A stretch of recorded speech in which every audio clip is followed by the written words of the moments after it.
Good evening to all of you. Welcome to the civil point institute Indore. आशा करता हूँ आप सब बहुत अच्छे होंगे। तो गाइस कंटिन्यू करते हैं आज के सेशन को। सेशन बहुत ज़्यादा इंपॉर्टेंट रहने वाला है।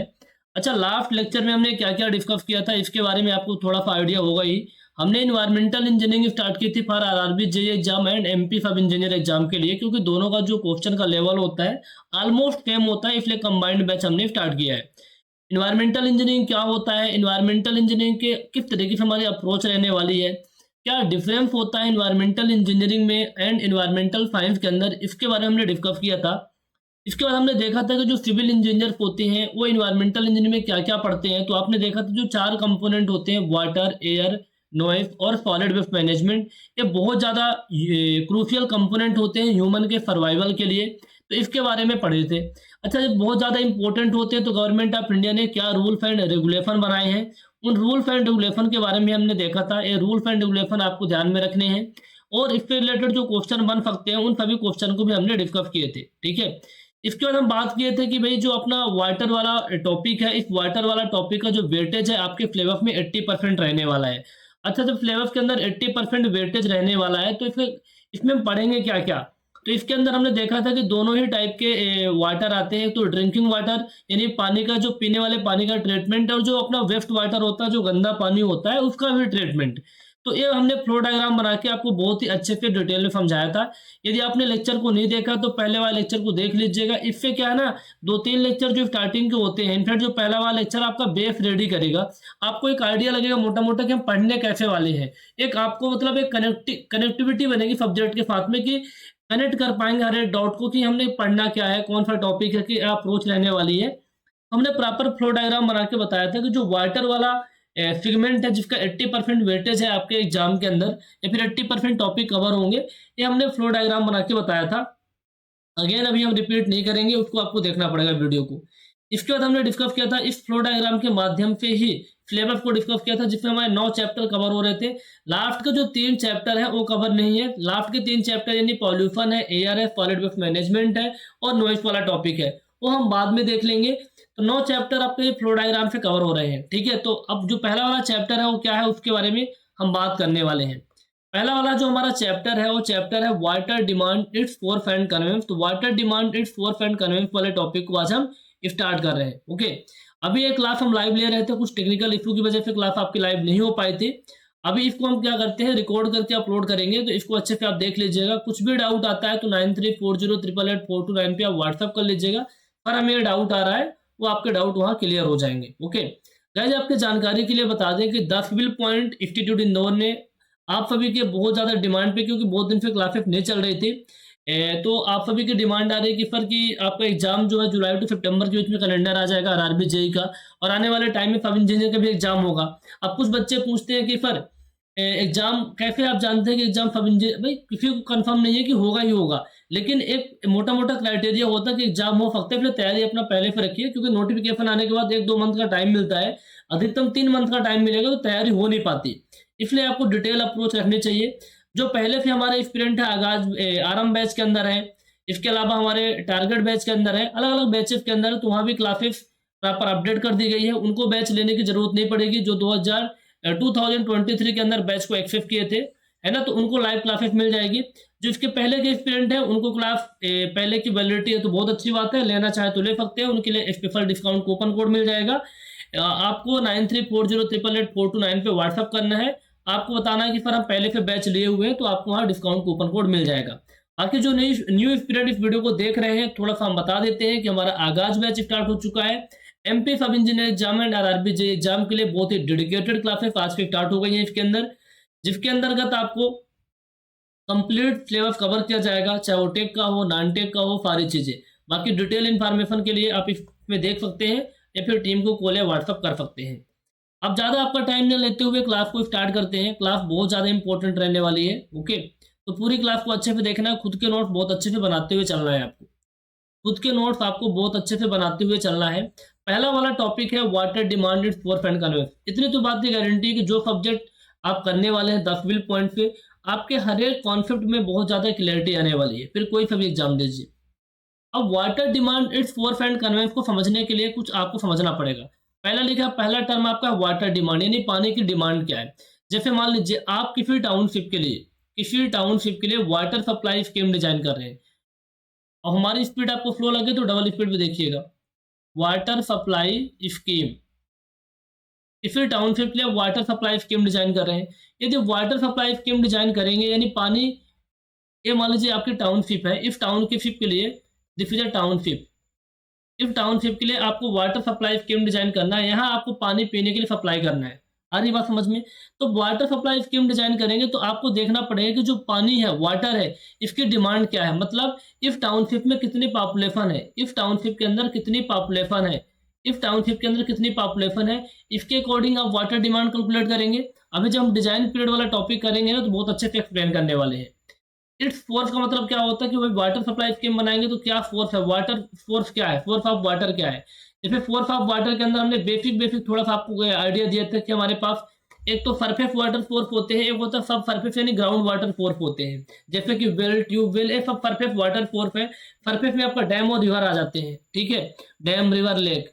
तो इन फोर्स के बारे में देखेंगे। फिर इसमें बहुत सारे और कॉन्सेप्ट होते हैं, एक्यूफर क्या होता है, इनके बारे में बहुत सारी चीजें देखने वाले हैं। कन्वेंस का मतलब ये होता है, कन्वेंस के बारे में भी हमने थोड़ा सा जिक्र किया था कि जैसे आपका फोर्स ऑफ वाटर है, ये आपका फोर्स ऑफ वाटर है, जस्ट अ मिनट, ये फोर्स है। अब इस फोर्स ऑफ वाटर पे आपको वाटर ट्रीटमेंट प्लांट तक पानी को लेके जाना है। फोर्स ऑफ वाटर से वाटर ट्रीटमेंट प्लांट तक पानी को लेके जाना है तो आपको किसी न किसी पाइप के माध्यम से ले जाना पड़ेगा। ये जो पाइप का माध्यम है ना, जो पाइप है, इसी को कन्वेंस कहा जाता है। यानी transportation of raw water from its source to conveyance, यानी सोर्स से वाटर ट्रीटमेंट प्लांट तक ले जाने वाली जो पाइप होती है वो कन्वेंस होती है। इसके बारे में भी हम देखने वाले हैं, जहां आपको पाइप अपरटेनेंसेस के बहुत सारे कॉन्सेप्ट देखने को मिलेंगे। तो आई होप आपको पहले वाले चैप्टर का थोड़ा बहुत मतलब समझ में आया होगा। बाकी चैप्टर कवर करने के बाद ही आपको बहुत अच्छे से क्लैरिटी आने वाली है, लेकिन आ जाएगी जरूर। तो ये हमारा पहला चैप्टर है जिसके अंदर हम बहुत सारे टॉपिक के बारे में डिस्कस करेंगे। हमने बताया कि वाटर वाला जो हमारा टॉपिक है जो 80% सिलेबस कवर करता है, उसके अंदर फ्लो डायग्राम हमने बताया था कौन कौन से चैप्टर आएंगे, पहले वाले चैप्टर का मतलब क्या है। अब इसके अंदर जो टॉपिक है उनमें पहले वाले चैप्टर के अंदर कौन कौन से टॉपिक अपन कवर करने वाले हैं उसके बारे में हम थोड़ा देख लेते हैं। एक बार एक्सप्लेन बिल्कुल नहीं करेंगे, कंफ्यूजन होगा, एक एक टॉपिक को बहुत अच्छे से अलग अलग एक्सप्लेन करने वाले हैं। पहला आपका है डिजाइन पीरियड, दूसरा है पॉपुलेशन फोरकास्टिंग, तीसरा है various types of water demand, per capita water demand यानी एक इंसान को एक दिन में कितना पानी चाहिए, ऐसे कौन कौन से फैक्टर हैं जो पर कैपिटा वाटर डिमांड को अफेक्ट करते हैं, पानी की डिमांड में क्या वेरिएशन होता है, सोर्स ऑफ वाटर क्या क्या है, पाइप अपरटेनेंसेस क्या क्या है, इनके बारे में देखेंगे। टोटल हमारे 8 टॉपिक कवर होने वाले हैं चैप्टर 1 के अंदर। तो चलिए पहला वाला टॉपिक स्टार्ट करते हैं। पहला वाला टॉपिक क्या है, डिजाइन पीरियड। अब डिजाइन पीरियड का मतलब क्या है, इसको समझना बहुत ज्यादा इंपॉर्टेंट है। डिजाइन पीरियड का मतलब क्या है, इसको समझना बहुत ज्यादा इंपॉर्टेंट है। तो अब चलिए इसको स्टार्ट ही कर लेते हैं, इसको हम स्टार्ट ही कर लेते हैं अच्छे तरीके से। जैसे हमारा ये टाउनशिप है, फिर से एक फ्लो हम बनाएंगे, सब कुछ समझाएंगे अच्छे से। ये हमारा टाउनशिप है, इस टाउनशिप के अंदर हमें क्या करना है, पानी सप्लाई करना है। इसके लिए हमें ना कोई वाटर सप्लाई स्कीम डिजाइन करनी पड़ेगी, वाटर सप्लाई स्कीम डिजाइन करनी पड़ेगी। इसके लिए हमें वाटर सप्लाई स्कीम डिजाइन करनी पड़ेगी। थोड़ा कॉन्सेप्ट को देख लीजिए कि स्टोरी के फॉर्म में तो क्लैरिटी आ जाएगी। वाटर सप्लाई स्कीम डिजाइन करनी पड़ेगी। इस टाउनशिप में बहुत सारे घर बने हुए हैं, इन घरों में हमें पानी सप्लाई करना है, इन घरों में हमें पानी सप्लाई करना है। तो करना क्या पड़ेगा, वाटर सप्लाई स्कीम डिजाइन करने के लिए बहुत सारे डेटा की जरूरत पड़ेगी, बहुत सारे डेटा की जरूरत पड़ेगी। सबसे पहले तो हमें ये देखना पड़ेगा कि यहाँ कितने लोग रहते हैं, यहाँ की पॉपुलेशन कितनी है, यहाँ की पॉपुलेशन कितनी है। ठीक है, यहाँ की पॉपुलेशन हमें पता चला कि भाई यहाँ की जो पॉपुलेशन है यहाँ पर 30,000 लोग रहते हैं, 30,000 लोग रहते हैं इस पर्टिकुलर कॉलोनी के अंदर, जहाँ के लिए हम वाटर सप्लाई स्कीम बना रहे हैं। ठीक है भैया, 30,000 लोग रहते हैं। अच्छा, 30,000 जो लोग रहते हैं 2024 के अंदर रहते हैं। ये जो आपका डेटा है 2024 का डेटा है मान लीजिए, ठीक है, 2024 ये लास्ट नॉन सेंसस का डेटा है कि 30,000 लोग रहते हैं। अब वाटर सप्लाई स्कीम डिजाइन करेंगे। अब आपको पता है कि वाटर सप्लाई स्कीम बनाने में ही आपको काफी टाइम लग जाता है, 3 से 5 साल का टाइम लगता है, 3 to 5 ईयर का टाइम लग जाता है वाटर सप्लाई स्कीम को बनाने के लिए।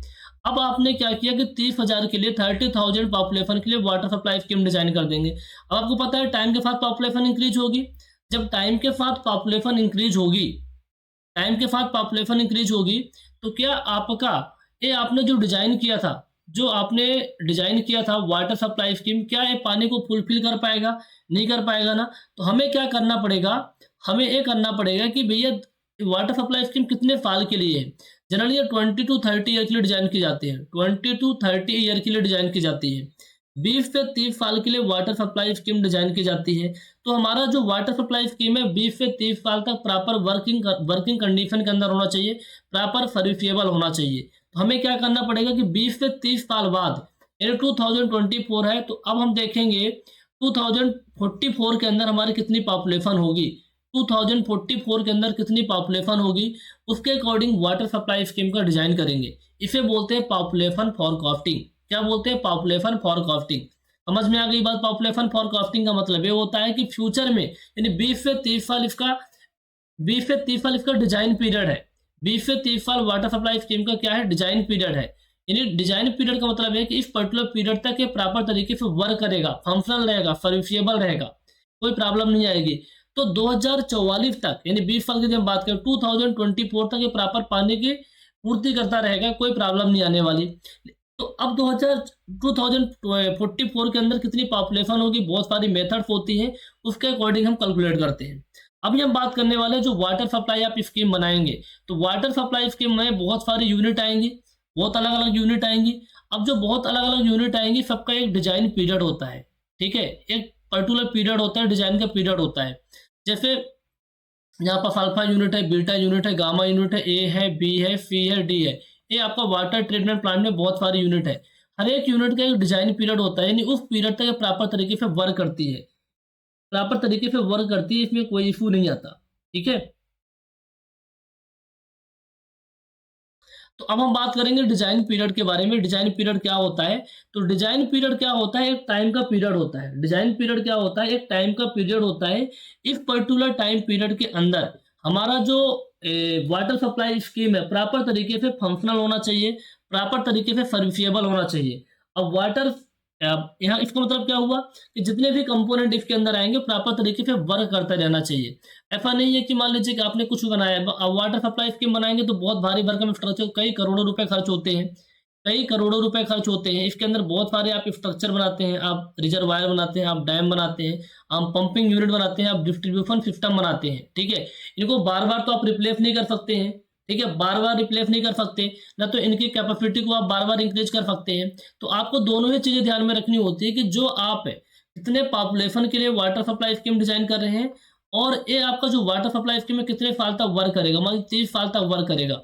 तो जो अलग अलग हमारी यूनिट है, रिजर्वायर, डैम है, पंपिंग यूनिट है, डिस्ट्रीब्यूशन सिस्टम, ये 30 साल तक प्रॉपर वर्क करना चाहिए, 30 साल तक वर्क करना चाहिए। 30 साल से कम, ऐसा नहीं कि 25 साल में ही फेल हो गया। 30 साल तक, जब तक कि हमारी वाटर सप्लाई स्कीम की लाइफ है, तब तक हमारे जो अलग अलग यूनिट होते हैं वो प्रॉपर वर्क करना चाहिए, क्योंकि बहुत ह्यूज एंड कॉस्टली स्ट्रक्चर होते हैं, इनको बार बार अपन रिप्लेस नहीं कर सकते हैं। ठीक है, ये बहुत ज़्यादा इंपॉर्टेंट है। दूसरा पॉइंट हमने क्या लिखा कि various components are designed such that the future needs of the community get satisfied, this future need is called design period. मतलब क्या हुआ कि आप जितने भी कंपोनेंट आप बनाएंगे, आपको देखना है कि भैया 2024 तक के लिए पानी वाटर सप्लाई स्कीम बना रहे हैं, लेकिन 2024 तक जितनी भी पॉपुलेशन होगी उसको पानी मिलना चाहिए, उसके पानी में ऐसा कोई कमी नहीं होना चाहिए। अब पानी प्रॉपर मिलता रहे, तो यही यदि इस नीड को प्रॉपर सेटिस्फाई कर पा रहा है, तो यही आपका डिजाइन पीरियड होता है। ये क्या होता है? आपका डिजाइन पीरियड होता है। ये चीजें आपके लिए बहुत इंपॉर्टेंट है। तो ये समझ में आ रही है ना, डिजाइन पीरियड का मतलब क्या होता है? डिजाइन पीरियड एक टाइम का पीरियड होता है, उस पर्टिकुलर टाइम पीरियड तक हमारे जितने भी कंपोनेंट है प्रॉपर तरीके से वर्क करने चाहिए। तीसरा हमने लिखा कि it is a period of time during that structure is functional serviceable, यानी टाइम का पीरियड होता है ना। सिंपल सा डिजाइन पीरियड क्या है? टाइम का पीरियड है कि हमारा वाटर सप्लाई स्कीम की लाइफ स्टाइल 30 साल तक है, तो 30 साल तक हमारा प्रॉपर वर्क करना चाहिए। इस पर्टिकुलर 30 साल तक जितने भी कंपोनेंट होते हैं वाटर सप्लाई स्कीम के प्रॉपर वर्क करने चाहिए। डिजाइन पीरियड बहुत ज़्यादा लॉन्ग नहीं होना चाहिए, ना तो बहुत फास्ट होना चाहिए। मान लीजिए बहुत ज़्यादा लॉन्ग हो गया, वाटर सप्लाई स्कीम की आपकी लाइफ स्टाइल 30 साल तक है, और आपने बहुत सारे कंपोनेंट जिसको आपने 50 साल कर दिया। अब ऐसे बहुत सारे कंपोनेंट है जिसको आपने मान लीजिए कि 5 लाख रुपए लेके बनाए हैं, 5-10 लाख रुपए यानी बहुत महंगे बनाए हैं, और कोई एडवांस टेक्नोलॉजी आ जाती है। ठीक है, एडवांस टेक्नोलॉजी आ जाती है जो बहुत ज़्यादा इफिशियंट है, उससे ज़्यादा वर्क करेगी और सस्ते में आ रही है, तो प्रॉब्लम होती है। बहुत फास्ट होने का मतलब ये है कि अब डिजाइन पीरियड आपने 1 साल का रख दिया, डिजाइन पीरियड आपने 1 ईयर का रख दिया और उसको बनने में 5 ईयर का लग रहा है, वाटर सप्लाई स्कीम को बनाने में 5 साल का टाइम लग रहा है और आपने 1 साल का टाइम पीरियड रखा है, तो क्या मतलब निकला? कोई मतलब नहीं निकला ना। जब तक आपका वाटर सप्लाई स्कीम रेडी होगा और ऐसा कोई कंपोनेंट है जिसका 1 साल डिजाइन पीरियड है तो फेल हो गया ना, तो प्रॉपर वर्क नहीं कर पाएगा। तो ये भी इंपॉर्टेंट है, ठीक है। The design period would not be exceed the useful serviceable life of the component. मतलब मान लीजिए 20 से 30 ईयर आपने total overall water supply scheme का डिजाइन पीरियड रखा है और ऐसे कंपोनेंट है जिसके 50-50 100 साल आपने डिजाइन पीरियड है, यानी 100 साल तक वो प्रॉपर वर्क करेगा। लेकिन आप 30 साल में तो आपका फेल हो जाएगा वाटर सप्लाई स्कीम। तो ये जो कंपोनेंट इनकी डिजाइन पीरियड ज्यादा भी रहेगी तो कोई लॉजिकल नहीं बनता ना। इतना रहना चाहिए कि जब तक वाटर सप्लाई स्कीम हमारा तब तक प्रॉपर काम करता रहे। अब हम देखने वाले हैं बहुत सारे कंपोनेंट जिनके डिजाइन पीरियड क्या क्या होता है। अभी तक हमने जो थ्योरेटिकल बताया, क्वेश्चन तो कम आते हैं लेकिन समझने के लिए बहुत आसान होता है। और कई बार जब कॉन्सेप्चुअल क्वेश्चन आते हैं, आप एफएफके जेईई वगैरह एग्जाम में बैठते हैं तो वहाँ क्वेश्चन कर पाते हैं। और आजकल ऐसा देखा गया है कि बहुत सारे क्वेश्चन कॉन्सेप्ट बेस पे आते हैं, इसलिए थ्योरी बतानी बहुत ज़्यादा इंपॉर्टेंट थी। अभी तक की जो कहानी थी, कहानी का मतलब ये था कि जो डिजाइन पीरियड होता है, एक टाइम का पीरियड होता है। इस पर्टिकुलर पीरियड पे हमारा जो वाटर सप्लाई स्कीम है प्रॉपर तरीके से काम करना चाहिए। समझ में आ गई बात। अब अलग अलग कंपोनेंट है, इनके डिजाइन पीरियड के बारे में बात करें कि इनकी डिजाइन पीरियड कितनी रखी जाती है। ओके, तो थोड़ा हम पानी पी लेते हैं, इसके बाद आपकी क्लास कंटिन्यू करते हैं।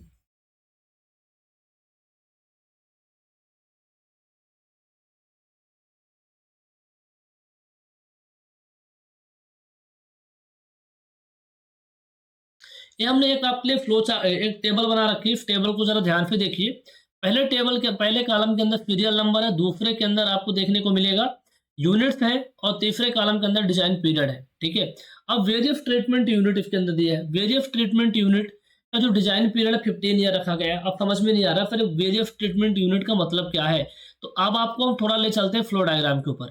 फ्लो डायग्राम हमने इसलिए बार बार बताया है कि फ्लो डायग्राम को अच्छे से समझना आपके लिए बहुत ज्यादा इंपॉर्टेंट है।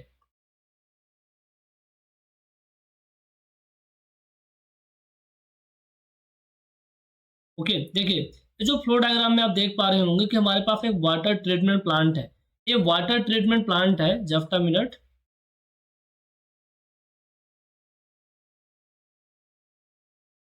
ये हमारे पास एक वाटर ट्रीटमेंट प्लांट है। इस प्लांट के अंदर बहुत सारी यूनिट है, alpha beta gamma A B C D, बहुत सारी यूनिट है।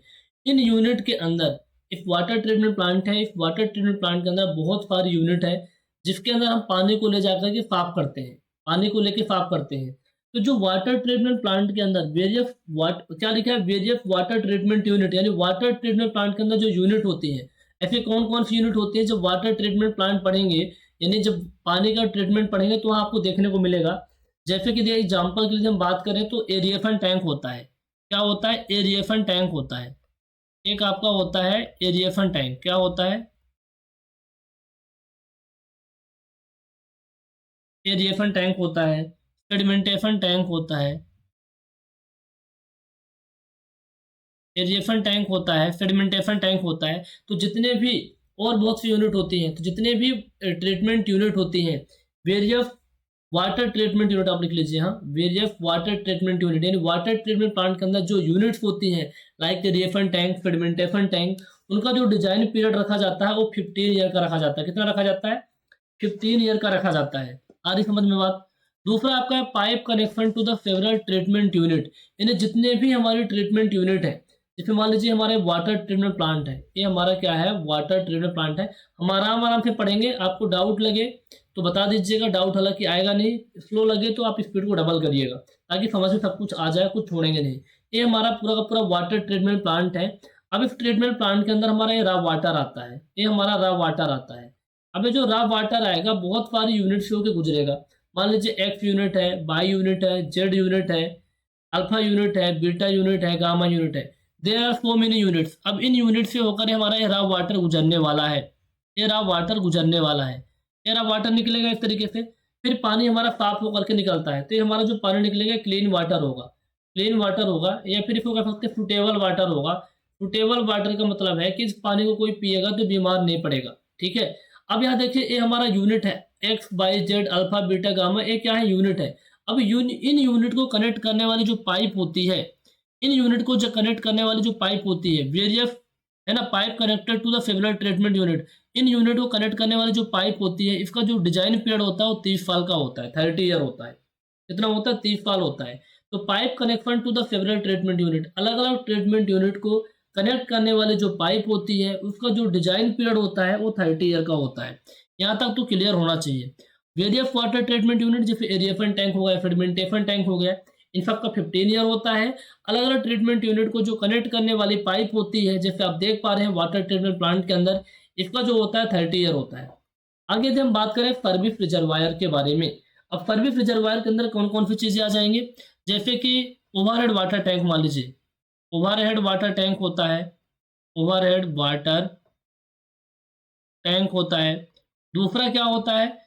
अंडरग्राउंड वाटर टैंक होता है, अंडरग्राउंड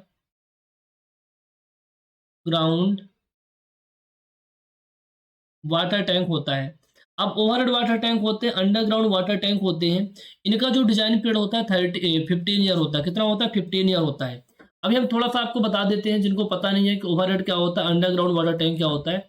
यदि हम ओवरहेड वाटर टैंक की बात करें, ओवरहेड वाटर टैंक की यदि हम बात करें, ठीक है, ये आपका होता है ग्राउंड से ऊपर, ये ग्राउंड सरफेस है। इस सरफेस के ऊपर जिस तरीके का आपने पानी टंकी देख रखी होगी ना, ये आपका जो होता है, ये आपका होता है ओवरहेड वाटर टैंक, ठीक है। दूसरा आपका होता है अंडरग्राउंड वाटर टैंक, क्या बोलते हैं? Underground water tank, underground water tank, यानी इसको बोलते हैं पंप। क्या बोलते हैं? पंप। यानी ये आपका ग्राउंड लेवल से नीचे होता है, ग्राउंड सरफेस है। ये आपका जो वाटर टैंक होता है नीचे होता है, ये आपका अंडरग्राउंड वाटर टैंक होता है। आई होप आपको समझ में आया होगा कि होते क्या है। अब इनका जो डिजाइन पीरियड होता है वो 15 ईयर होता है। कितना होता है? 15 ईयर होता है। वेरियस ट्रीटमेंट यूनिट जो थी, एरिएशन टैंक, सेडिमेंटेशन टैंक, इन सबका क्या था? 15 ईयर था। Pipe connected to the several treatment unit, अलग अलग ट्रीटमेंट यूनिट को कनेक्ट करने वाली जो पाइप है उसका 30 ईयर था। और जो सर्विस रिजर्वायर है इनका 15 ईयर है। क्लियर है चीजें? आगे हम बात करने वाले हैं डिस्ट्रीब्यूशन नेटवर्क के बारे में। डिस्ट्रीब्यूशन नेटवर्क का होता है 30 ईयर। अब डिस्ट्रीब्यूशन नेटवर्क का मतलब क्या हुआ? डिस्ट्रीब्यूशन नेटवर्क का मतलब ये है, चलते फ्लो डायग्राम में, ये हमने पानी को साफ किया, पानी को साफ करने के बाद हमने क्या किया, ये हमारे पास जो ओवरहेड वाटर टैंक है, इस ओवरहेड वाटर टैंक में हमने पानी को स्टोर कर दिया। ओवरहेड वाटर टैंक में पानी को स्टोर कर दिया। अब इस टाउनशिप में पानी सप्लाई करना था, तो हमने यहाँ पर एक नेटवर्क बिल्ड किया है। इस नेटवर्क को कहते हैं डिस्ट्रीब्यूशन नेटवर्क। जो हमने नेटवर्क, हमने पानी साफ किया, अब ओवरहेड वाटर टैंक में हमने स्टोर कर दिया, तो हमने जो नेटवर्क बिल्ड किया पानी को टाउनशिप में ले जाने के लिए, उस नेटवर्क को बोलते हैं डिस्ट्रीब्यूशन सिस्टम या फिर डिस्ट्रीब्यूशन नेटवर्क, जिसका क्या होता है? 30 ईयर होता है। जिसका कितना होता है? डिजाइन पीरियड 30 ईयर होता है। क्लियर है बात? आगे हम बात करें वेल एंड ट्यूबवेल का कितना होता है, जो सोर्स ऑफ वाटर होते हैं 30 to 50 ईयर होता है। डैम एंड रिजर्वायर का कितना होता है? 50 ईयर्स होते हैं। अब डैम क्या होता है, रिजर्वायर क्या होता है, हालांकि आपको इरिगेशन में पढ़ने को मिलेगा। जैसे मैं थोड़ा सा डिफरेंस बता देता हूँ डैम और रिजर्वायर में। डैम क्या होता है, रिजर्वायर, जैसे आपने डैम कुछ इस तरीके से आपने देख रखा होगा, आपने इस तरीके से कुछ स्ट्रक्चर देख रखा होगा, ये आपका जैसे वाटर का लेवल होता है, तो जिस साइड पानी भरा होता है ना, जिस साइड पानी भरा होता है इसको रिजर्वायर बोलते हैं। क्या बोलते हैं? रिजर्वायर बोलते हैं। और ये आपकी डैम की बॉडी होती है, ये क्या होती है? डैम बॉडी होती है, ये डैम की बॉडी होती है। और जिस साइड पानी भरा होता है उसे क्या बोलते हैं? रिजर्वायर बोलते हैं। क्लियर चीजें? इलेक्ट्रिक मोटर एंड जो पंप होते हैं इसका जो डिजाइन पीरियड होता है 15 ईयर होता है। कितना होता है? 15 ईयर होता है। तो आई होप आपको डिजाइन पीरियड क्या होता है, अलग अलग कंपोनेंट का क्या होता है, क्लियरिटी आ गई है। इनको अपने पार्ट नोट्स में भी लिखना है। जितने पॉइंट मैं बता रहा हूँ सब इंपॉर्टेंट है, जो लिस्ट इंपॉर्टेंट होगा मैं आपको प्रॉपर मेंशन कर दूंगा। इन इंपॉर्टेंट पॉइंट को ध्यान में रखना है। डिजाइन पीरियड आपके एक आध क्वेश्चन आ जाते हैं, है ना। अब पूरे इन्वायरमेंट से 10 क्वेश्चन आने हैं, तो एक आध क्वेश्चन आपके डिजाइन पीरियड से भी दे सकते हैं, कई बार आए हैं क्वेश्चन। ठीक है। अच्छा, ये जो मैंने डिजाइन पीरियड बताया है आपको, ये मैं अपने से नहीं बता रहा हूँ, ये गवर्नमेंट ऑफ इंडिया का जो मैनुअल है, मतलब गवर्नमेंट ऑफ इंडिया को जो मैनुअल है, जो डॉक्यूमेंट है, उस डॉक्यूमेंट के अंदर इन सारी चीजों को प्रॉपर मेंशन किया गया है। ठीक है। जो all the above design period जो है ना, ये किसके अकॉर्डिंग है? गवर्नमेंट ऑफ इंडिया के जो मैनुअल है, डॉक्यूमेंट है, उसके अकॉर्डिंग दिए गए हैं। वाटर सप्लाई स्कीम का प्रॉपर एक मैनुअल होता है जिसके अंदर सारे डेटा लिखे गए हैं, वहां से सारे डेटा लिए गए हैं। आगे हम बात करें कि जो डिजाइन पीरियड होता है वाटर सप्लाई स्कीम का जनरली कितना होता है, वाटर सप्लाई प्रोजेक्ट का, ये भी सवाल आता है। तो 20 से 30 साल होता है जनरली। ये सवाल दिया आएगा तो 20 से 30 साल में आपको टिक करना है। तो जो डिजाइन पीरियड होता है, design of water supply project, that is 20 to 30 year होता है। 20 to 30 ईयर होता है। यहाँ तक तो समझ में आ गई होगी बातें, यहाँ तक तो कोई डाउट नहीं होना चाहिए। एक सवाल हमारे इसमें आया हुआ है एक एग्जाम के अंदर, the design period for the design of water supply project. तो भैया 20 से 30 साल होता है। ये चीज़ें समझ में आपको आ गई है। बाकी हमने बता दिया है कि जो मैनुअल है ये आपका गवर्नमेंट ऑफ इंडिया के अकॉर्डिंग डेटा लिया गया है ना। गवर्नमेंट ऑफ इंडिया का जो मैनुअल है उसके अकॉर्डिंग लिया गया है, ठीक है। आगे हम बात करने वाले हैं, पहला तो टॉपिक कंप्लीट हो गया ना डिजाइन पीरियड। हमने कहा कि हम इस वाले चैप्टर में क्या क्या पढ़ेंगे, तो पहला हमारा टॉपिक कवर होता है डिजाइन पीरियड क्या होता है, इसके बारे में आपको अच्छे से क्लैरिटी आ गई होगी। इसके बारे में आपको अच्छे से क्लैरिटी आ गई होगी, ठीक है। आगे हम बात करते हैं पॉपुलेशन फॉरकास्टिंग के बारे में। पॉपुलेशन फॉरकास्टिंग क्या होती है, अभी हमने थोड़ा सा एक्सप्लेन भी किया था। आगे और अच्छे से देख लेंगे कि पॉपुलेशन फॉरकास्टिंग क्या होती है, ठीक है। खुद के नोट्स बना लीजिएगा, बहुत काम आएगा, ठीक है। समझने में बहुत आसानी होती है। पॉपुलेशन फॉरकास्टिंग क्या होता है इसके बारे में हमने थोड़ा सा बताया था, अभी आपको फिर से एक बार क्लियरिटी कर देते हैं कि यदि आपको किसी टाउनशिप में पानी सप्लाई करना है, तो अब आप जो वाटर सप्लाई स्कीम बना रहे हैं, तो वाटर सप्लाई स्कीम मान लीजिए आपका जो डिजाइन पीरियड है वो 20 से हम मान लेते हैं 30 साल के लिए है, 30 ईयर के लिए डिजाइन पीरियड है। ये 30 ईयर आपका डिजाइन पीरियड है। अभी 3 कैसे दिख रहा है, आप बोलेंगे सर को 3 बनाते नहीं आता, लेकिन अब देखो ये 30 ईयर है। 30 ईयर है तो हमें 30 साल तक हमारा जो वाटर सप्लाई स्कीम है, यानी 30 साल तक यहाँ के जो लोग हैं उनको प्रॉपर पानी मिलना चाहिए। इनको जितनी ज़रूरत है इनके ज़रूरत के अनुसार प्रॉपर पानी मिलना चाहिए। ऐसा नहीं होना चाहिए कि पानी अच्छे से मिल नहीं पा रहा है। तो हमें ये देखना पड़ेगा कि प्रेजेंट में कितनी पॉपुलेशन, मान लीजिए प्रेजेंट में पॉपुलेशन 1 लाख है, तो आफ्टर 30 ईयर कितनी पॉपुलेशन होगी, आफ्टर 30 ईयर कितनी पॉपुलेशन होगी, उसे क्या बोलते हैं पॉपुलेशन फॉरकास्टिंग। अच्छा, why we need to calculate the population forecasting, क्या जरूरत है, क्यों कैलकुलेट करें, 1 लाख के हिसाब से बना देते हैं। यदि मान लीजिए आप 2024 के अंदर 1 लाख पॉपुलेशन के according water supply scheme design कर देंगे, तो 2024 में तो काम आपका हो जाएगा। लेकिन हालांकि इसको बनने में ही 2029 तक लग जाएंगे, 3 से 5 साल का टाइम लग जाता है। अब मान लीजिए 5 साल 2029 तक जब बनेगा, तो अब वहाँ पास पॉपुलेशन थोड़ी बहुत बढ़ जाएगी इस एरिया की। उस पर्टिकुलर टाइम तो हो सकता है काम भी कर जाए, लेकिन आने वाले 5 से 10 साल, 20 साल, 30 साल बाद जब अच्छी खासी पॉपुलेशन बढ़ेगी, मान लीजिए 2 लाख पॉपुलेशन हो गई या फिर 1,20,000 भी हो गई, तो उस केस के अंदर अब आपके वाटर सप्लाई स्कीम पानी तो देगा, लेकिन यहाँ के लोगों के उनके नीड के अकॉर्डिंग पानी नहीं मिल पाएगा, तो हमारी वाटर सप्लाई स्कीम तो फेल हो गई ना। तो हमें ऐसा नहीं करना है। हमें ये देखना है कि मैक्सिमम कितनी पॉपुलेशन, जब तक हमारा स्कीम काम करेगा 20 साल 30 साल, उस लास्ट मोमेंट तक कितनी पॉपुलेशन हो सकती है, उस लास्ट ईयर तक कितनी पॉपुलेशन हो सकती है, उसकी आपको कैलकुलेशन करनी होती है। उसे बोलते हैं पॉपुलेशन फॉरकास्टिंग, है ना। ये चीजें होती हैं। अब पॉपुलेशन फॉरकास्टिंग का हम तो कोई नियम दे नहीं सकते। ये नियम ऑलरेडी इन्वायरमेंटल जो साइंटिस्ट होते हैं, पहले बहुत सारी जो बुक लिखी गई है उनके अंदर डेटा दिया हुआ है, तो उसके बारे में बात करेंगे। अच्छा, एक सवाल आता है पॉपुलेशन बढ़ेगी घटेगी क्या होता है, तो बहुत सारे फैक्टर पे डिपेंड करता है कि वहाँ का बर्थ रेट क्या है, किस दर पे बच्चों का जन्म हो रहा है, किस रेट पे लोगों की डेथ हो रही है, किस रेट पे लोग पलायन कर रहे हैं। क्या मान लीजिए अब आपका कोई सिटी है, मान लीजिए कोई सिटी रीवा का है, या फिर मान लीजिए कोई सिटी भोपाल का है, कोई सिटी हो सकता है नहीं। अब यहाँ पे लोग ना इंदौर की तरफ पलायन कर रहे हैं, यहाँ पे लोग इंदौर की तरफ पलायन कर रहे हैं। अब भोपाल से रीवा पे लोग इंदौर की तरफ पलायन करेंगे, तो यहाँ लोगों की कमी होगी, सिंपल सी बात है।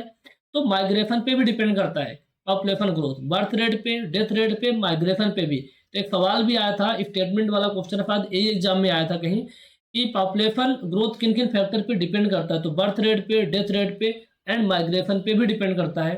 इस बात को आपको थोड़ा अच्छे से ध्यान में रखना होगा। क्लियर है बातें, ठीक है।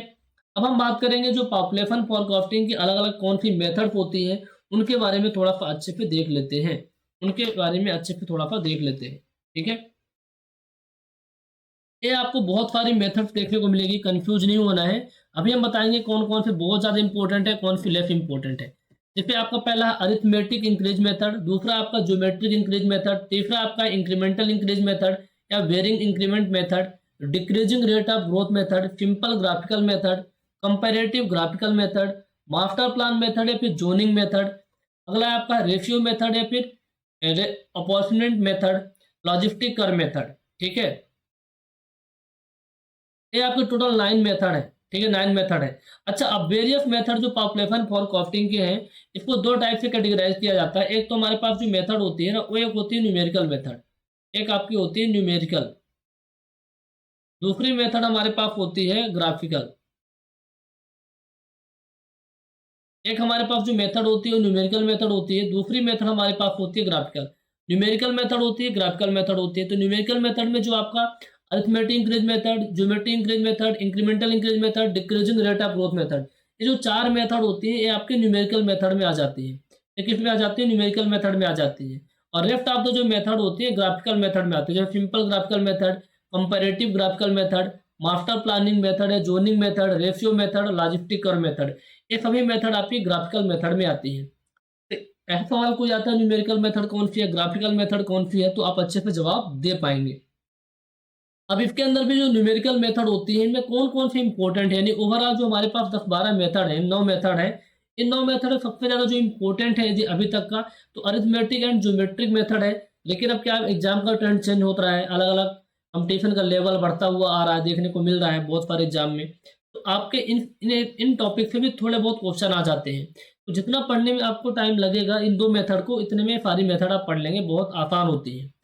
एक एक करके मेथड को देखने वाले हैं। तो जो यदि आपके पास टाइम बिल्कुल भी नहीं मिलता किसी एग्जाम में, एटलीस्ट इन दोनों मेथड को आप देख के जाइएगा, अरिथमेटिक और ज्योमेट्रिक मेथड को। और यदि आपके पास टाइम है, अच्छे से आप डिटेल में तैयारी कर रहे हैं, जैसे यदि आपने अभी से तैयारी कर दी तो कोई जल्दीबाजी नहीं होगी। अभी फिर वीडियो को उस टाइम पे लोग देखेंगे जब वैकेंसी आ जाएगी, तो फिर बोलेंगे सर क्या पढ़े क्या ना पढ़े, तो आप 2 मेथड पढ़ लीजिएगा।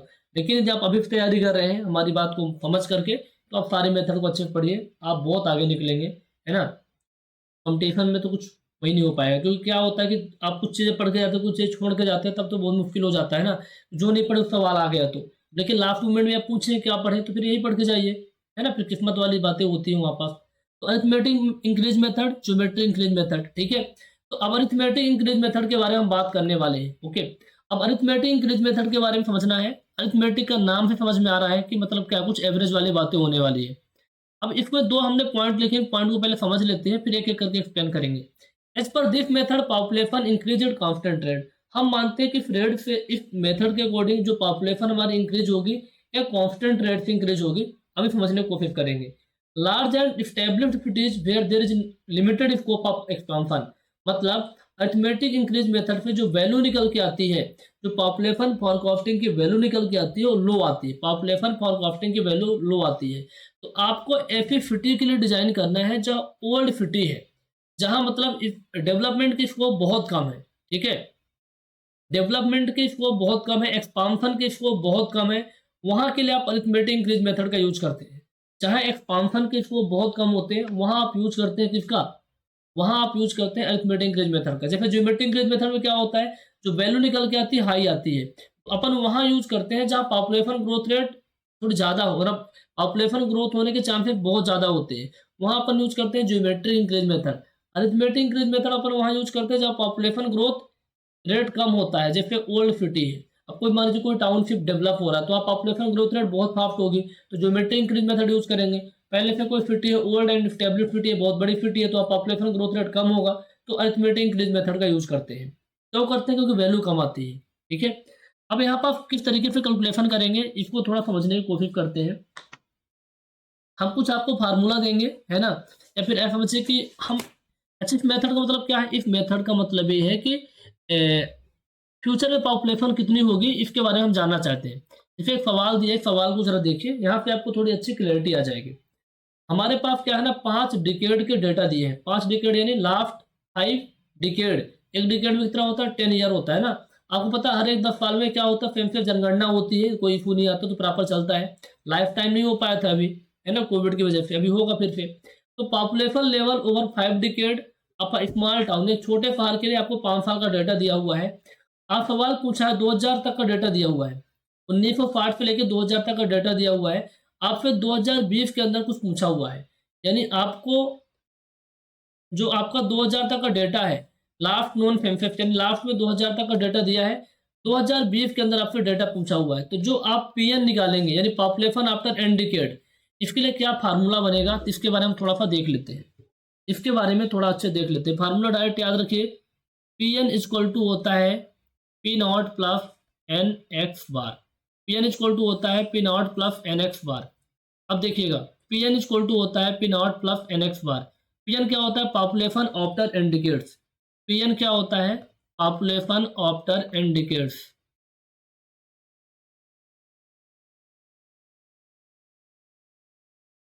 Population after N decades. P naught क्या होता है, पॉपुलेशन प्रेजेंट में कितनी है, पॉपुलेशन एट प्रेजेंट। एन का होता है नंबर ऑफ डिकेड्स। एक्स बार का मतलब होता है एवरेज इंक्रीज इन पॉपुलेशन पर decades, average increase in population पर डिकेड, यानी on an average her decade किस रेट से पॉपुलेशन इंक्रीज हो रही है, ये आपका एक्स बार होता है। अब देखिए पी एन क्या है, नहीं पॉपुलेशन आफ्टर एन डिकेड्स।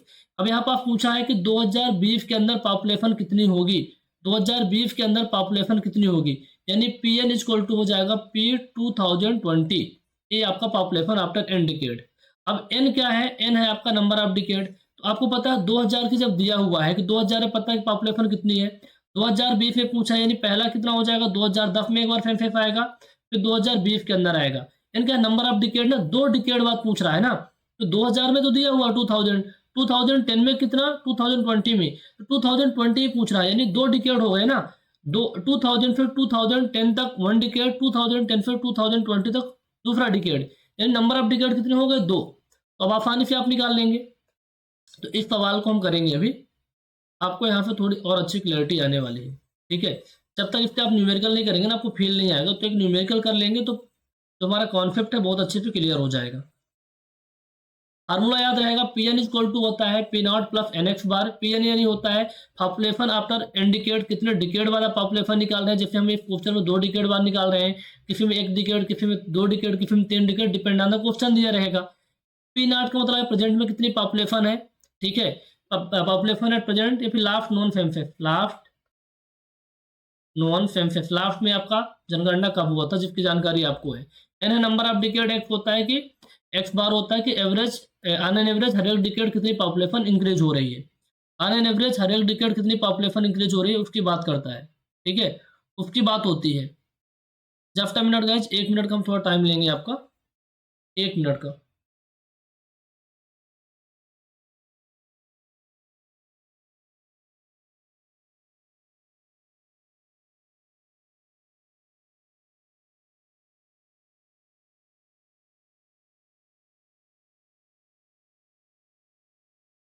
बिल्कुल परेशान मत होइएगा, वीडियो को आप बढ़ा दीजिएगा, 1 मिनट का हम टाइम आपका लेंगे।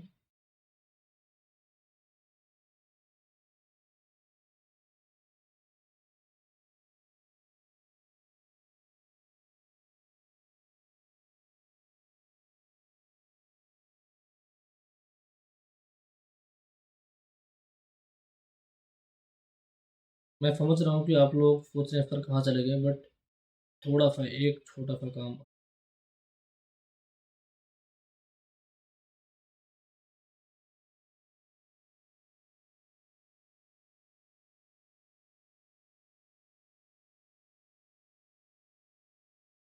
ओके, हम किस पॉइंट में बात कर रहे थे, पहले वाले मेथड के बारे में। तो आई होप आपको ये मेथड समझ में आया होगा क्योंकि हम करने कैसे वाले हैं। इस सवाल को देखिए समझ में आ जाएगा। हमारे पास एक स्मॉल टाउन का डेटा दिया है, 5 डिकेड का दिया हुआ है, 5 बार जो जनगणना हुई है उसका डेटा दिया हुआ है, 1950 से लेकर के 2000 तक का डेटा दिया हुआ है, ठीक है, 1 2 3 4 5, ठीक है, 5 डिकेड का पॉपुलेशन दी हुई है। हमें देखना है कि हमें 2020 के अंदर 2020 के अंदर कितनी पॉपुलेशन होगी। ये सवाल ने पूछा हुआ है, 4 ऑप्शन दिए गए हैं, फटाफट कैलकुलेट कर लेते हैं। अब 2020 का मतलब क्या हुआ कि हमारे 2000 में तो दिया हुआ है, फिर हमारे 2010 में पॉपुलेशन होगी, फिर 2020 में आपका जनगणना होगा, यानी सेंसस। तो यहाँ पास एक डिकेड दूसरा डिकेड, 2 डिकेड निकल के आ गए, तो नंबर ऑफ डिकेड कितने हो गए, एन बराबर आपका निकल के आ गए 2 number of decade. P N कितना होगा, पी एन यानी पॉपुलेशन आफ्टर एन डिकेड, यानी 2020 के अंदर निकालने वाले हैं। पी नॉट का मतलब होता है प्रेजेंट है पॉपुलेशन कितनी दी हुई है, तो लास्ट जो नॉन सेंसस है, यानी लास्ट में जब सेंसस हुआ था कितनी पॉपुलेशन थी, 4,90,000, 4,90,000। तो आपको पी नॉट भी दिया हुआ है। आपको निकालना क्या है दरअसल, आप फार्मूला क्या होता है, पी एन इक्वल टू होता है P naught plus N X bar. तो पी नॉट पता है आपको, एन भी पता है आपको, एक्स बार निकालना है, यानी ऑन एन एवरेज पॉपुलेशन किस रेट से इंक्रीज हो रही है। तो एक्स बार आपको निकालना है, तो एक्स बार आसानी से निकाल लेते हैं, एक्स बार आपको आसानी से निकालना है। अब एक्स बार कैसे निकालेंगे देख लेते हैं कि भाई किस रेट से पॉपुलेशन इंक्रीज हो रही है, यानी इंक्रीज इन पॉपुलेशन। यहाँ लिख लीजिए आप लोग, इंक्रीज इन पॉपुलेशन, ये आपका क्या है, एक्स है, ये आपका एक्स है। फिर एक्स बार हम निकालेंगे तो पॉपुलेशन हर एक डिकेड कितना इंक्रीज हो रही है, इसके बारे में थोड़ा सा देखिए। 2,50,000 थी, 2,80,000 हो गई, तो कितनी हो गई, 30,000 पॉपुलेशन इंक्रीज हो गई, 30,000। 2,80,000 से 3,40,000 हो गई, तो कितनी पॉपुलेशन इंक्रीज हो गई, 60,000, 60,000 पॉपुलेशन इंक्रीज हो गई। अब यहाँ देखेंगे 3,40,000 से, 3,40,000 से 4,20,000, यानी आपका कितना, 80,000 पॉपुलेशन इंक्रीज हो गई। और 4,20,000 से आप देखेंगे, 4,20,000 से 4,90,000, यानी 70,000 पॉपुलेशन इंक्रीज हो गई। तो इस रेट से, यानी 1960 से 1970 में जब आप जाते हैं तो 30,000 पॉपुलेशन इंक्रीज हुई है, 70 से 80 में जाते हैं तो 60,000, 80 से 90 में तो 80,000, और 90 से आप 2000 में जाते हैं तो आपकी जो पॉपुलेशन इंक्रीज हुई है वो आपकी पॉपुलेशन 70,000 के रेट से इंक्रीज हुई है, 70,000 के रेट से पॉपुलेशन इंक्रीज है। इस बात को आपको जानकारी मिल गई, समझ में आ रही है बातें, ठीक है, समझ में आ रही बातें। अब हम देखेंगे कि ऑन एन एवरेज कितनी पॉपुलेशन इंक्रीज हो रही है, ये तो बात होगी हर एक डिकेड। अब ऑन एन एवरेज निकालना है, तो अब इसका एवरेज आपको निकालना होगा, राइटिंग में मत जाइएगा, इसका एवरेज निकालना होगा। तो इसका एवरेज क्या हो जाएगा, इसको बोलते हैं एक्स बार, इसको क्या बोलते हैं, एक्स बार, यानी एवरेज इंक्रीज इन पॉपुलेशन पर decade, average increase in population पर डिकेड, एवरेज इंक्रीज पॉपुलेशन पर डिकेड। तो एक्स बार कितना हो जाएगा, इसको आपको जोड़ दे, ऐड कर देना है, 30,000 और 50,000 कितना हो जाएगा, 90,000 हो जाएगा, ठीक है। और हमारे पास 90,000 और ये आपके पास कितना है, 1.5 लाख इधर हो जाएगा, तो कितना हो जाएगा, 2,40,000, 2,40,000, तो ये आपका आ जाएगा 2,40,000 पॉपुलेशन, ठीक है, 2,40,000 population upon number of decades. Number of decade मतलब अब यहाँ पे नहीं जाना है कि 5 साल, आपको एवरेज कितना निकाल रहे हैं, वो 1 2 3 4, ये 4 है ना, ये जो आप एवरेज, जिसका एवरेज आप निकाल रहे हैं इसका डिवीजन करेंगे। अब क्या होता है ना, कई बार स्टूडेंट इसका डिवीजन कर देते हैं, बहुत बार आंसर गलत हो जाते हैं, तो 1 2 3 4 इससे आपको डिवाइड करना है, कितना हो जाएगा, 2,40,000 पॉपुलेशन थी, 2,40,000 पॉपुलेशन थी, इसको आपने डिवाइड किया तो कितना आएगा, 60,000, ये आपका कितना आ गया, 60,000 आ गया, ठीक है। तो ऑन एन एवरेज हर एक डिकेड जो पॉपुलेशन इंक्रीज हो रही है वो 60,000 के रेट से इंक्रीज हो रही है, ऑन एन एवरेज हर एक डिकेड पॉपुलेशन 60,000 के रेट से इंक्रीज हो रही है, समझ में आ रही बात। तो अब इसको आसानी से आप कैलकुलेट कर लेंगे, कैसे, पी एन इक्वल टू होता है P naught plus N X bar, ठीक है, पी एन इक्वल टू होता है P naught plus N X bar. P N कितना होता है, पी एन आपका होता है 4,90,000, पी एन कितना है, सॉरी पी नॉट कितना है, 4,90,000, इन लास्ट नोन सेंसस में कितनी पॉपुलेशन थी, तो 4,90,000, ठीक है, प्लस एन कितना है 2, एक्स बार कितना है आपका 60,000, तो कितना हो जाएगा, 1,20,000 इधर आ जाएगा और 4,90,000, तो कितनी पॉपुलेशन आ जाएगी, इसको आसानी से कैलकुलेट कर लेंगे ना, इसको तो आसानी से कैलकुलेट कर लेंगे। अब इसको जब कैलकुलेट कर लेंगे तो आपके लिए हो गया सवाल आसान, ऐसे ही बहुत सारे सवालों को आपको करना है। अब यहाँ पास बहुत सारे ऑप्शन दिए हैं, तो एक बार हम देख लेते हैं कौन सा ऑप्शन आपका करेक्ट आ रहा है, कौन सा ऑप्शन आपका 4,90,000 प्लस आपको कितना है, 1,20,000, 6,10,000, 6,10,000 में ऑप्शन नंबर सी आपका करेक्ट हो जाएगा। इसमें आंसर कितना आएगा, 6,10,000, इसका ऑप्शन नंबर कौन सा हो जाएगा, करेक्ट, कौन सा ऑप्शन नंबर, ये आपका सी नंबर करेक्ट हो जाएगा। इसमें कोई कंफ्यूजन नहीं होना चाहिए, इसमें कोई कंफ्यूजन नहीं होना चाहिए, क्लियर बातें, अच्छे से निकाल लेंगे। तो ऐसे एक सवाल मैं आपको देता हूँ, इस सवाल को करके आपका आंसर क्या है कमेंट में करना है, ठीक है। दूसरा सवाल और नोट कर लीजिए, इस सवाल को भी करना है, ठीक है। तीसरा सवाल हम आपको करवा ही देते हैं, which of the following method is used to forecast the population of old and very large city. बहुत ओल्ड सिटी है, बहुत बड़ी सिटी है, तो वहाँ डेवलपमेंट के चांसेस कम होते हैं, यानी पॉपुलेशन ग्रोथ रेट कम होती है, तो वहाँ पर अरिथमेटिक इंक्रीज मेथड का यूज करते हैं, क्योंकि अरिथमेटिक इंक्रीज मेथड का यूज करके जो वैल्यू आती है वो वैल्यू कम आती है, जब वैल्यू कम आती है तो अपन वहाँ यूज करते हैं। और डेवलपिंग सिटी है तो अपन ज्योमेट्रिकल इंक्रीज मेथड यूज करते हैं, ज्योमेट्रिकल प्रोग्रेशन मेथड यूज करते हैं। आगे हम बढ़ेंगे ज्योमेट्रिक प्रोग्रेशन है ज्योमेट्रिक मेथड के बारे में, ठीक है, ज्योमेट्रिक मेथड के बारे में नेक्स्ट लेक्चर के अंदर डिस्कस करने वाले हैं। बहरहाल हमने आपको आज design period, and population forecasting की अरिथमेटिक इंक्रीज मेथड के बारे में बताया है। इसको अच्छे से देख लीजिएगा और इन दोनों सवाल को आपको करना है और इसका जो भी आंसर आएगा कमेंट करके आपको बताना है यूट्यूब पे। Okay okay, thank you so much, have a nice day. कोई भी क्वेरी है आप हमें इस दिए गए नंबर पे कॉल या व्हाट्सअप कर सकते हैं, ठीक है। आपकी जो भी क्वेरी होगी रिजॉल्व हो जाएगी। बस हम आपको यही बोलेंगे कि थोड़ा मेहनत अच्छे से कर लीजिए। आने वाले टाइम पे जो वैकेंसीज आती है सिलेक्शन उसी का होता है जिन्होंने पहले से पढ़ाई कर रखी होती है। अब आप जो सवाल पूछते हैं ना, जो आप यूट्यूब के नीचे कमेंट कर देते हैं, ठीक है, अब आप में से एक आध बच्चे ऐसे हैं ना मतलब जो हमेशा डिमोटिवेट ही रहते हैं, कभी वैकेंसी नहीं आएगी। 2021 के अंदर हमें एग्जैक्टली याद है जब हमने पढ़ाना स्टार्ट किया था सब इंजीनियर वाले बैच के लिए, फिर तो पढ़ा ही रहे थे हम अलग अलग एग्जाम के लिए। सब इंजीनियर एग्जाम के लिए हमने पहली बार स्टार्ट किया था, कभी स्टार्ट किया था 5 अक्टूबर 2021 को। उस टाइम पे भी लोग बोलते वैकेंसी तो आएगी नहीं, कभी नहीं आएगी इतनी वैकेंसी।